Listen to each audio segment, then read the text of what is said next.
What is the medical necessity trap? Hi, everybody. Welcome to the CHIROPulse podcast, brought to you by CATS Consultants, helping doctors keep their pulse on success. I'm your host, Dr. Michael Perusich, and I'm by myself today because I really want to dig into this. Not that we don't dig in with other guest hosts on here, but I really want to dig into this whole idea of medical necessity and what the trap is all about. And I apologize now. I get kind of passionate about this conversation because I see a lot of doctors in our profession really kind of missing the boat on this, and maybe I get a little passionate because I'm also drinking coffee. I have my Keep Calm cup today. So anyway, medical necessity. What does that mean? Well, this is what insurance companies pay for. They pay for medically necessary care, and hopefully everybody knows that. And what is medically necessary care? Well, it meets the confines of whatever the policies are that the insurance company has in place. So every year those policies change. You need to be going and reading those and keeping updated on those policies. And sometimes they'll change things on you a little bit. They'll, like, for example, several years ago, there was one of the insurance companies stopped paying for 97014 muscle stem and made it investigational and put it 100% to patient responsibility. And so a lot of doctors just quit billing it. They were still doing it, but why? Because there's clinically appropriate, that's the opposite side. There's clinically appropriate care that patients can and should be paying for. So we've got to make a differentiation there. And we've got to make a differentiation not only in our notes, our record keeping, and our diagnosis, but we need to make that differentiation with patients. Patients need to understand this because patients need to be invested in their care plan. You shouldn't be doing things that you're not getting paid for. That's just not fair to you. And really, if the patients understand it, they would agree that it's not fair to you. So I want to drill down on this a little bit because doctors are kind of starting to get in trouble for not really following the rules on medical necessity. So medical necessity is born out of having a diagnosis on a patient, which requires an evaluation. Okay, you have to have an evaluation to get to a diagnosis, to get to a treatment plan. And it's inside of there that medical necessity happens. So if you're evaluating a patient and they have, you determine that they have sciatica and disc degeneration and muscle spasms and muscle weakness and radiculopathy and, whatever. You guys know what the diagnoses are. And from there, you determine that the patient needs 56 visits. Is that going to be medically necessary? Probably not, because it's so far out of the confines of the norm that they're probably going to frown on that. So part of the care would be medically necessary, but how much of the care is medically necessary? And this is where you have to understand what the policies are. Here's the crazy thing. A lot of these companies, insurance companies, put out directives that tell you exactly what their policies are, tell you exactly how long you should treat somebody.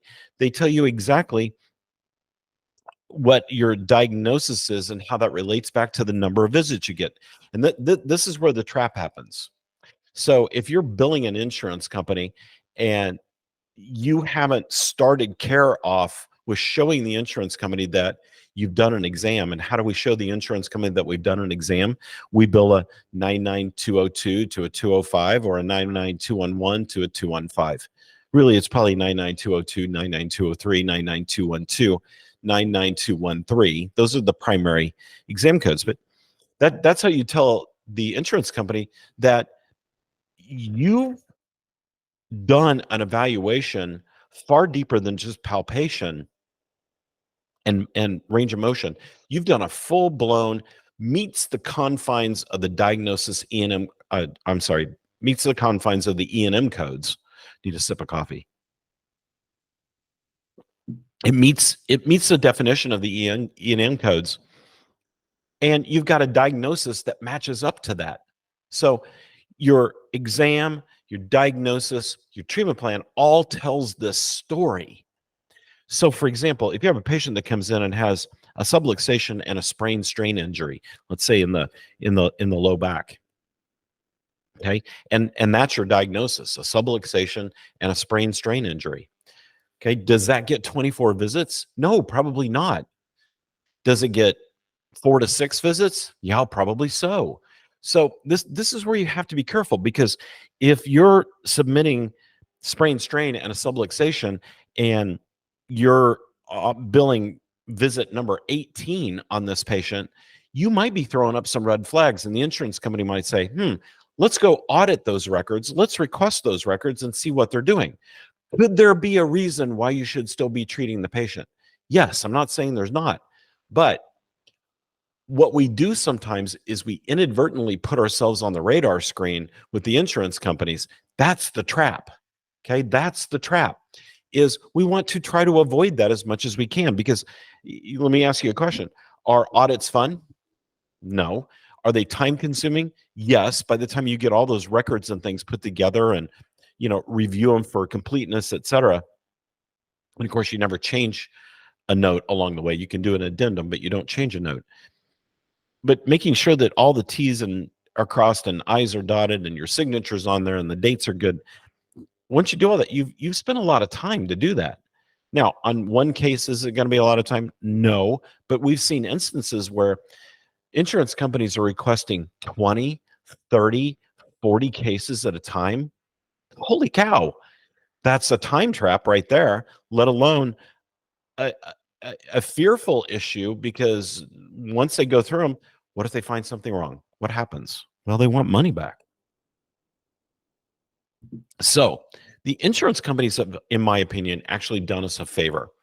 They've defined medically necessary versus clinically appropriate. Okay.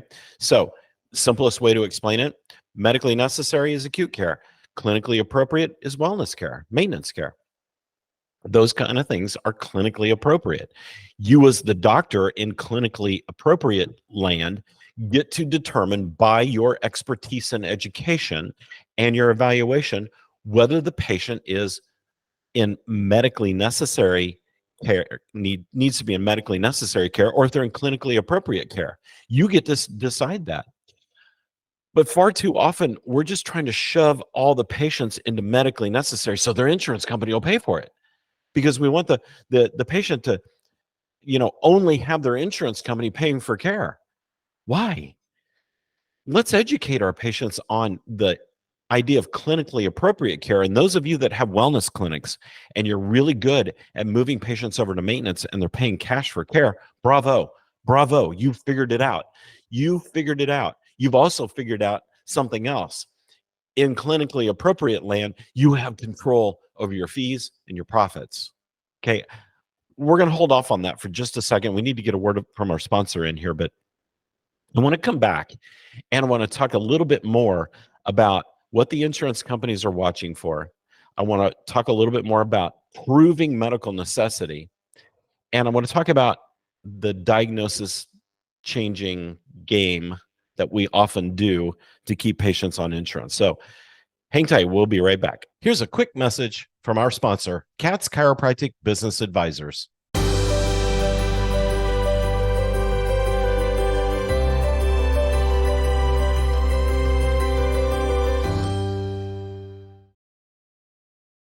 All right, everybody, welcome back to the KC CHIROPulse podcast, brought to you by Katz Consultants. We're talking about the medical necessity crap, okay? And this is a real thing. The insurance companies are watching you. What are they watching? Well, they're watching to see how long you're billing them on a diagnosis set, and because they know how long you should be submitting your claims for every diagnosis combination that you can come up with. They've spent years modeling this information when we send in claims, and they all have this data. They all have this data. And so they're also looking to see if you've just changed a diagnosis, but you didn't bill an exam code. How can you change a diagnosis unless you're downgrading a diagnosis? You might be able to do it then. You might be able to go from a 3 or 4 region diagnosis set to a 2 region diagnosis set, for example, and have that documented in your notes that those areas have improved and we're no longer treating them, or those areas have improved and they're no longer clinically appropriate to treat. Then you might be able to do that. But if you're just changing the diagnosis to try to keep the patient after 18 visits, to try to keep them on insurance to get another 18, that's a red flag. That at some point is probably going to get you a records request at best. It might not be a full-blown audit, okay? Might not be. We don't know. We don't know what the triggers are fully to get audited. We have a pretty good idea. And trust me, I've seen it happen enough with clients that we have a pretty good idea when those are going to happen. We have a better idea of how to avoid it. And we avoid it by educating our patients on the difference between medically necessary and clinically appropriate, and always proving our diagnosis, always proving medical necessity. We do that by doing periodic exams. Is the patient still in need of care? That is billed to insurance companies. How do you do that? Progress exam. 6 visits, 10 visits, whatever. The industry standard is every 6 visits or every 30 days in care, whichever comes first. Okay. But be careful with the 30-day cycle, because if you're on month 5 and you're still treating because you're on the 30-day cycle, that could be dangerous. At some point, the patient probably needed to be discharged to clinically appropriate care or maintenance care. So really keep an eye on this and make sure that you're doing your exams when you need to be doing the exams. So initial exam, bill the E&M code. Progress exam, bill the E&M code. And I know some of you are sitting out there saying, well, they don't pay for it. They don't pay for it in my state. Okay, so what? Bill it. Bill it and have the patient pay for it. If it's not going to patient responsibility, then you need our help to figure out how to make that work. Because regardless, anytime you're at risk of getting your records requested by an insurance company, even if they're not paying for something and you haven't billed it, you should at least have done it and have the documentation to show, hey, we did an exam, insurance company doesn't pay for it, but we have the documentation that we're still in acute care. So don't shortcut the system. Don't shortcut your exams. Your exams are what help you prove a medical necessity. Also, get good at discharging patients to clinically appropriate care. There is a point in time where the patient is not going to see any further progress on that diagnosis, and they need to be moved over to maintenance care. Now, there are some tricks. They're not really tricks. There are some great communication strategies that you can use to help patients understand the value and the benefit of that, and they work fantastically. And if you tee it up right, if you tee up that patient communication right, they're ready to go into maintenance. They're ready to pay you cash. Now, when I say they're going to pay you cash, how amazing does that sound? I mean, give me a heck yeah, because that's where the panacea of practice is. When you can get your patients over to cash and you have control over care and you have control over your income and you have control over your profits, that's where practice really happens.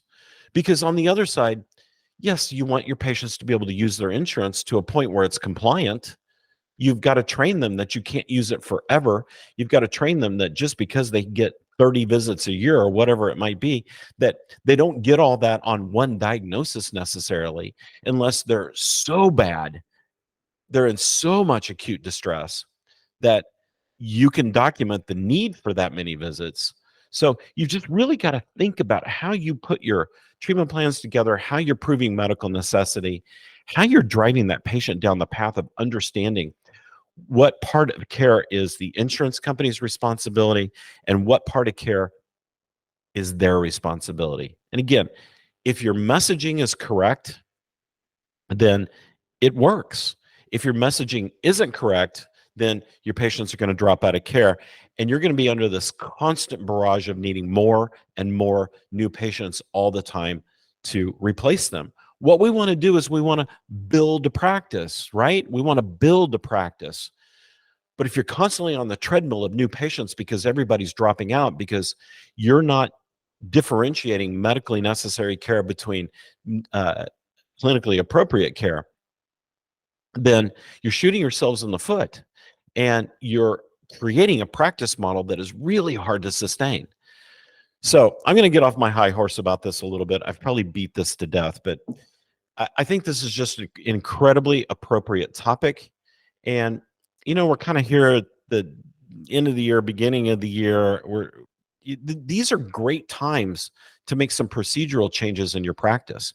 These are great times to tell patients, hey, things have changed and I'm getting my clinic in compliance and I'm bringing you along with that. And so we're going to have a little conversation about how this works. Patients understand that healthcare changes. They know the rules change. They know that we have all kinds of compliance things that we have to manage. Coffee. So make sure that you're really drilling down on some good procedures to put in place to get yourself over the hump of what may be a bad habit that you've created. And it's okay. We see a lot of doctors have done this. And it's okay. It's just because you don't always understand necessarily that it's happening. Number one. Number two, you don't realize that over here on the cash side of the practice, the clinically appropriate side, how great it is over here. Because a lot of us think, well, patients aren't going to do that. They're just going to drop out of care. And as long as we have that attitude, they will. So these are the kind of things at CATS Consultants that we help doctors do. These are the kind of things and strategies that we help doctors put in place so that their practices can run more smoothly and they actually have controlled, scalable growth. And how great is that to be able to do that? How great would it be to lock the door and turn the lights out at night, walk out of the clinic and go home and go, whew, that was a big, busy day. But you know what? I can sleep tonight because I know my practice is compliant. I know I'm meeting the confines of medical necessity. And I know I'm putting some controls in place where patients want to retain in practice. They understand retaining in practice, and they understand the value of paying me cash for those services. So creating that mix in your practice is really important. This is one of the many things that we do at CATS Consultants is we really help doctors drill down on these kind of things. So if you haven't done so yet, go to catsconsultants.com, check out what we do. Hey, if you want to do a breakthrough call with us, we do these for free. If you want to do a breakthrough call with us, jump on my schedule and let's just talk about your practice. Let's talk about where you're at. Tell me your list of pain points, and let's see how CATS Consultants might be able to plug in. We can't help everybody. Might be able to plug in and help you with some of these things. So if you're ready to find the path to profit and the path to mastery in chiropractic, check us out. Dive into what we're doing with people, with doctors out there. We've got a lot of free downloads and things on our website too. So check those out as well.